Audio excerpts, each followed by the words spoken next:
এই ভিডিওটা আব্বুর অপারেশনের আগের দিন রাতের। তো সেদিন সারাদিন টেস্ট ছিল বিভিন্ন রকম, তারপর ডাক্তার ডিসিশন নিয়েছে পরের দিন আসলে অপারেশন করা হবে। আব্বু আসলে কোনোভাবে সহ্য করতে পারছে না। তো যাই হোক, আমি বাসায় আসার পরে জানতে পেরেছি যে পরের দিনে হবে। তো সন্ধ্যা থেকে বেশ চুপচাপ ছিল। বাবারা তো সবসময় প্রকাশ করে না যে তারা টেনশন করে, ভয় পায়, সবসময় বলে না আমি ঠিক আছে, আমি কোনো টেনশন করছি না। কিন্তু আমরা তো এখন বড় হয়েছি, এখন তো বুঝতে পারি চেহারা দেখে যে আসলে কতটা টেনশন কাজ করছে। তো আমি চাচ্ছিলাম সেই টেনশনটা বাদ দিক, আমরা সবাই মিলে আগের দিন রাতটা একটু গল্প সল্প করি এবং যেন জিনিসটাকে ইজি করা যায়। তো আমি জাফরকে বললাম পিৎজা নিয়ে আসার জন্য, আমরা সবাই মিলে আজকে রাতে খাবো, গল্প করব। তারপরে নিয়ে আসা হলো সন্ধ্যার সময়, আর আমরা একসাথে মিলে খেতে শুরু করলাম। ছোটোবেলা থেকে আমরা ভয় পেলে আব্বুরা সবসময় চেষ্টা করতো সেগুলোকে ইজি করার জন্য। এখন তো সময় এসেছে আমাদের।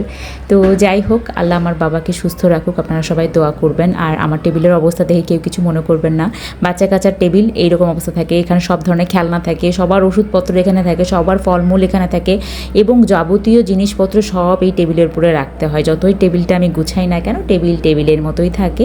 সো বাসায় যখন গেস্ট আসে তখন কিন্তু টেবিলের এই অবস্থা থাকে না, তখন গুছিয়ে টেছে রাখি। আর এখন থাকে এরকম অবস্থায়।